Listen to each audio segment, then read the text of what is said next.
ভাই এলাকার ইমাম সাহেব সারাদিন চিল্লাইয়া যদি মনে করলেন যে কয় মাদক খাইয়েন না, মাদক খাইয়েন না, কোনো লাভ নাই। কিন্তু ওই এলাকার এমপি সাহেব যদি বলেন আগামীকালকে থেকে আমার নির্বাচনী এলাকায় যদি কারোর হাতে মাদক পাওয়া গেছে তাকে আইনের মাধ্যমে কিন্তু কঠিন বাটাম দেওয়া হবে, আমি শিওর এক সপ্তাহের মধ্যে এলাকায় মাদক ব্যবসা বন্ধ।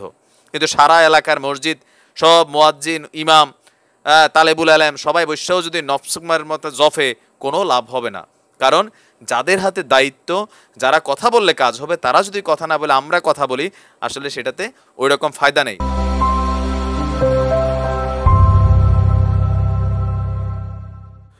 আসসালামু আলাইকুম, আমি নাইম দক্ষিণ কোরিয়া থেকে সবাইকে স্বাগত জানাচ্ছি আমার ইউটিউব চ্যানেল লাইমিলিতে। যদি ভালো লাগে তাহলে সাবস্ক্রাইব, আর যদি ভালো না লাগে তাহলে দেখতে থাকুন। দেখতে দেখতে ভালো লাগা ভালোবাসা হয়ে যাবে ইনশাআল্লাহ। দর্শক, যদি আমি নিজেও রাজনীতি পছন্দ করি, তবে রাজনৈতিক দলগুলোর কিছু কিছু কর্মকাণ্ডে মাঝে মাঝে আমি খুবই বিরক্ত হই, বা মনে হয় যে আসলে আমাদের রাজনৈতিক ধারাতে যারা আমাদের প্রত্যেকটা বড় দলের রাজনৈতিক নেতৃত্ব দিচ্ছেন তাদের মধ্যে কিছু পরিবর্তন দরকার। কি কি বিষয়ে? যে টেলিভিশন টকশো থেকে চায়ের দোকান, হ্যাঁ, শুরু করে জাতীয় সংসদ, সব জায়গায় আমাদের যে রাজনৈতিক দলগুলো আছে তাদের একটা কর্মকাণ্ড হচ্ছে তর্কের বিপরীতে বিতর্ক করা। ধরেন ঘটনা সত্য মিথ্যা বা অন্যায়, সেইটার বিষয়টা ম্যাক্সিমাম সময় কাজ করে না, তবে রেয়ার যে একটা ইস্যুতে সবাই সহমত প্রকাশ করে। কেন এতগুলো কথা?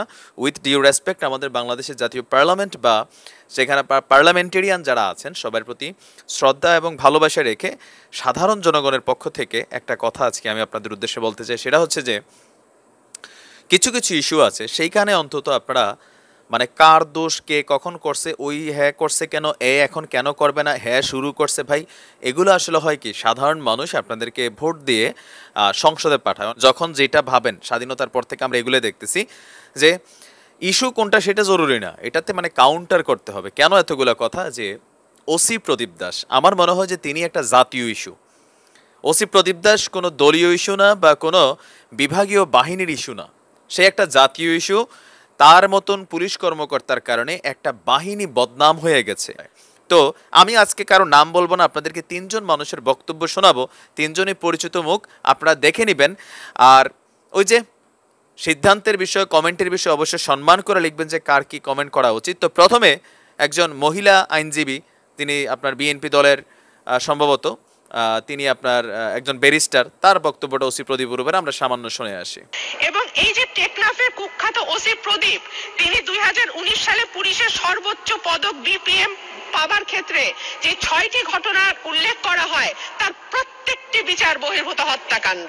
তো মাননীয় স্পিকার, বিচার বহির্ভূত হত্যাকাণ্ডের পুরস্কার স্বরূপ কোন পুলিশ অফিসার যদি সর্বোচ্চ পুলিশ পদক পেয়ে থাকে, তাহলে তো সেটা বিচার বহির্ভূত হত্যাকাণ্ডকে উৎসাহিত করবে, সেটাই স্বাভাবিক। এবং শুধু যে পদক তাই নয় মাননীয় স্পিকার, এই বিচার বহির্ভূত হত্যার ক্ষেত্রে অর্থ লেনদেনের একটা বড় বিষয় জড়িত আছে। দেখা যায় সাধারণ পরিবার থেকে মানুষগুলোকে ধরে নিয়ে যায়, অর্থ দাবি করা হয় এবং অর্থ না পেলে ক্রস ফায়ারের ভয় দেখানো হয়। এবার বাংলাদেশ আওয়ামী লীগের একজন সংসদ সদস্য, ওনার বক্তব্যটা আমরা একটু শুনে আসি। হত্যাকাণ্ড এবং যে কোনো ধরনের মিথ্যা মামলা, এসবের বিরুদ্ধে আমরা সবাই, এবং আজকে একজন সংসদ সদস্য ওসি প্রদীপের কথা বলেছেন, আসলে দায় কেউই এড়াতে পারেন না। ওসি প্রদীপের প্রথম প্রমোশনটা বিএনপির আমলেই হয়েছে, সেখান থেকেই শুরু হয়েছে। এবং মাননীয় speaker, operation clean heart BNP সরকারের আমলে হয়েছিল, তখনও সেই ক্লিন হার্টের সময় অসংখ্য রাজনৈতিক নেতা কর্মীকে বিচার বহির্ভূতভাবে নির্যাতন করা হয়েছে। এবার আরেকজন বিএনপির আরেকজন সংসদ সদস্য, ওনার নামও বললাম না, নিশ্চয়ই চিনেন, তো ওনার বক্তব্যটাও ওসি প্রদীপ দাসের উপরে বা বিচার বহির্ভূত যে হত্যাকাণ্ডগুলো হচ্ছে সেগুলোর উপরে, ওনার বক্তব্যটাও আপনি শুনে আসুন। আজকে মেজর সিরাজ হত্যাকাণ্ডের বিচার আপনি আদালতে, তার পরিবার আজকে গ্রহণ করেছেন, বিচার হচ্ছে, তদন্ত কাজ চলছে। তাহলে আজকে বাংলাদেশে যারা প্রায় 3000-এর অধিক আজকে হত্যাকাণ্ডের শিকার হয়েছে, তাদের পরিবার কি মাননীয় স্পিকার আজকে আইনের আশ্রয় লাভের সুযোগ পাবে না? তাদের পাশে রাষ্ট্র দাঁড়াবে না? তাদেরকে রাষ্ট্র এই অধিকার দিবে না যে আজকে যারা এইভাবে নির্মমভাবে হত্যা করা হয়েছে, আজকে প্রতি বছর 30 আগস্ট প্রেস ক্লাবের সামনে এই গুম হওয়া? মাননীয় স্পিকার, এই ধরনের আজকে পুলিশ আইন প্রয়োগকারী সংস্থার পরিচয়ে মানুষকে উঠিয়ে নিয়ে যাচ্ছে, উঠিয়ে নিয়ে যে উপর্যুপরি হত্যা করছে, নাটক বানাচ্ছে, আর সরকার সেগুলো সার্টিফিকেট দিচ্ছে। আমি যে কারণে মাননীয় স্পিকার, তিনজনটা শুনছেন, বিতর্কের খাতিরে সবার কাছেই মনে হবে যে বিএনপির যে দুইজন সাংসদ আছে তারা খুব ভালো কথা বলছে, আর আওয়ামী লীগের যিনি এমপি সাহেব আছেন তিনি হয়তো সামান্য কাউন্টার করছেন না। তিনিও বলেছেন যে বিচার বহির্ভূত হত্যাকাণ্ড কোনোটাই জায়েজ না। কিন্তু ওই যে বিএনপির আমলে বিএনপি কি করছে, আওয়ামী লীগের আমলে আওয়ামী লীগ কি করছে, এটা শুধু আজকে জাস্ট একটা চিত্র আমি দেখাচ্ছি, কিন্তু এটা কি আসলে হওয়া উচিত? ওসি প্রদীপ দাসের ব্যাপারে আমি খুব আশ্চর্য হচ্ছি যে আমাদের সংসদে যারা আছেন আন্ডার ইনভেস্টিগেশনে থাকার কারণে সম্ভবত কথা বলছেন না, বাট ইনভেস্টিগেশন শেষের পরে বা এই বিষয়টা নিয়ে আলোচনা করাটা কি জাতীয় ইস্যুর মধ্যে পড়ে না? এটা জাতির একটা দুর্যোগ। এই দুর্যোগ প্রবণ সময়ে ওসি প্রদীপকে নিয়ে বাংলাদেশের প্রত্যেকটা পার্লামেন্টেরিয়ান যারা আছেন তারা কিন্তু কথা বলা উচিত। মাননীয় প্রধানমন্ত্রী তিনি কিন্তু অলরেডি কথা বলেছেন যে এটার ব্যাপারে সর্বোচ্চ যেন নিরপেক্ষভাবে তদন্ত করা হয়, কিন্তু যেহেতু সংসদ জনগণের আশা আকাঙ্ক্ষার একটা জায়গা, সেখানে দাবি বাস্তবায়ন হয়। আমার মনে হয় যে আমরা ফেসবুকে ইউটিউবে সারা মানুষ মানববন্ধন এগুলা কইরা কোনো ফায়দা হবে না যদি এই ৩৩০ জন বা আরও প্লাস মাইনাস যে এমপিরা আছেন তারা যদি প্রত্যেকে এটাকে ভাবেন যে না, এই যে ঘটনাগুলো হচ্ছে সেটাতে দেশ জাতির বিশাল একটা ক্ষতি হচ্ছে, সরকারেরও বদনাম হচ্ছে। যখন যেই সরকার থাকে, বিশেষ করে ওসি প্রদীপ আওয়ামী লীগ বিএনপি বিষয়টা না, সে বিএনপির সময় সর্বোচ্চ পদক পাইছে, আওয়ামী লীগের সময় সর্বোচ্চ পদক পাইছে। দোষ কিন্তু দুই দলেরই আছে যে ধরতে গেলে, যে সে কেমনে কেমনে পাইলো। দুই দলের কাছে সে ফেভারিট ছিল, দুটো দল থেকে সে ফেভার নিয়েছে। তার মানে ওসি প্রদীপরা আসলে কোনো দলের না, তাদেরকে হয়তো দল ইউজ করে না, তা নয়তো তারা নিজেরাই দলকে ইউজ করে।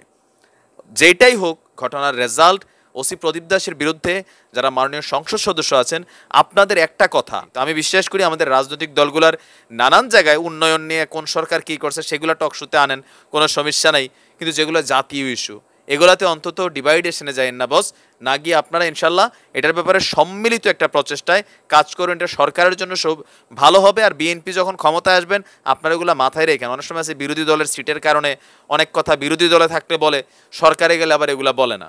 এটা একটা চরিত্র আছে, বাট আমরা বিশ্বাস করি যে সুস্থ ধারার রাজনীতি ফিরে আসবে। আপনারা প্রত্যেকে দেশের জন্য রাজনীতি করবেন, জনগণের জন্য রাজনীতি করবেন। এই দেশের আইন শৃঙ্খলা বাহিনী থেকে শুরু করে প্রত্যেকটা প্রশাসনিক যন্ত্র এই দেশের জনগণের কল্যাণেই ব্যবহৃত হবে, সেই আশাও প্রত্যয় রেখে আজকের মতো বিদায় নিচ্ছি। আমি গরিব মানুষ, আমার কথায় শুধু নগণ্য মানুষ, আমাদের কথায় খুব রাগ করার কিছু নাই। তারপরে জাতির একটা বিরাট অংশ বড় বড় মাপের মানুষ রাগ হয়ে যায়, গোস্সা হয়ে যায়। আপনারা রাগ গোস্সা হইলে আমাদের আসলে ক্ষতি ছাড়া ভালো কিছু হবে না, সেটাও বুঝি। বাট আমাদের উদ্দেশ্যগুলো হচ্ছে আপনাদের মধ্যে সম্প্রীতি তৈরি করা, জনগণের জন্য। রাজনৈতিক ইস্যুতে আলাদা হয়তো আপনারা হইতে পারেন, কিন্তু জাতীয় ইস্যুগুলোতে আপনারা নিশ্চয়ই একতা সহমত পোষণ করবেন। ওসি প্রদীপ দাস মেজর সিনহা হত্যাকাণ্ডের কতটুকু আসামি সেইটা তদন্তে বের হোক না হোক, কিন্তু এর বাইরে সে যতগুলো কর্মকাণ্ড করেছে প্রত্যেকটা কর্মকাণ্ড যে বিতর্কিত, সেটা আসলে অনেক ক্ষেত্রে রাজনৈতিক নেতারা বা বড় বড় যারা কি বলা হয় যে সরকারের বিভিন্ন দায়িত্বে পর্যায়ে আছেন তারা স্বীকার করেন না করেন, এটা কিন্তু বাস্তব। এই ওসি প্রদীপের উত্থান শুধু আজকে আওয়ামী লীগের সময় না, তার উত্থান বিএনপির সময় হচ্ছে, কিন্তু এগুলো এখন আলোচনার বিষয় না। এখন আলোচনার বিষয় হচ্ছে তাকে কিভাবে পানিশড করা যায়। তো আজকের মতো বিদায় নিচ্ছি। আসসালামু আলাইকুম রহমতুল্লাহ।